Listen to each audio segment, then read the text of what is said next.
Hi friends, weight loss అవ్వాలనుకునే వాళ్ళకు, అలాగే ఒంట్లో నీరసంగా ఉంటుంది అనుకునే వాళ్ళకు నేను ఒక చక్కని రాగి రొట్టె రెసిపీ చెప్తానండి.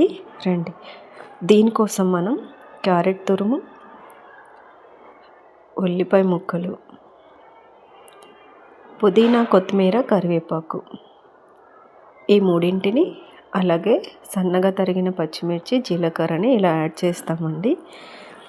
ఇలా యాడ్ చేసి పిండిని ఇలా అంతా కలిసేలాగా కలుపుకోవాలి. ఆల్రెడీ ఇందులో మనం సాల్ట్ని కూడా యాడ్ చేసాము.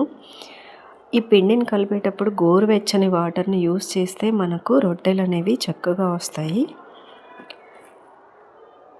చాలామంది చపాతీ అయితే చేయొచ్చు, కానీ రొట్టె అంటే కొంచెం కష్టం అనుకుంటూ ఉంటారు. మీకోసం నేను ఈజీ ప్రాసెస్ చెప్తానండి. ఈ పిండిని ఇలా ఉండలుగా చేసుకొని ఒక మంచి కాటన్ క్లాత్ని ఇలా వాటర్లో తడిపి తీసుకోవాలన్నమాట. ఎందుకంటే స్టార్టింగ్లో రొట్టె చేసే వాళ్ళకి పొడి పిండి మీద రొట్టె చేయడం అనేది రాదు.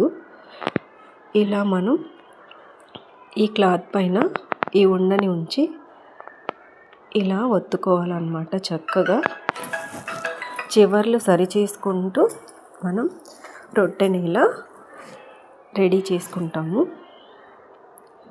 పోను తర్వాత మీరు కూడా ఎక్స్పర్ట్ అయినప్పుడు పొడి పిండి మీద రొట్టెని తయారు చేయొచ్చు అనమాట. బిగినర్స్ మాత్రం ఇలా చేసుకుంటే రొట్టె చాలా చక్కగా వస్తుంది. దీన్ని ఇలా క్లాత్తో సహా తీసి మనం పెనం మీద వేస్తామన్నమాట. ఆల్రెడీ తడిపి ఉండడం వల్ల పెనానికి కానీ రొట్టెకు కానీ ఈ క్లాత్ అనేది అంటుకోదు.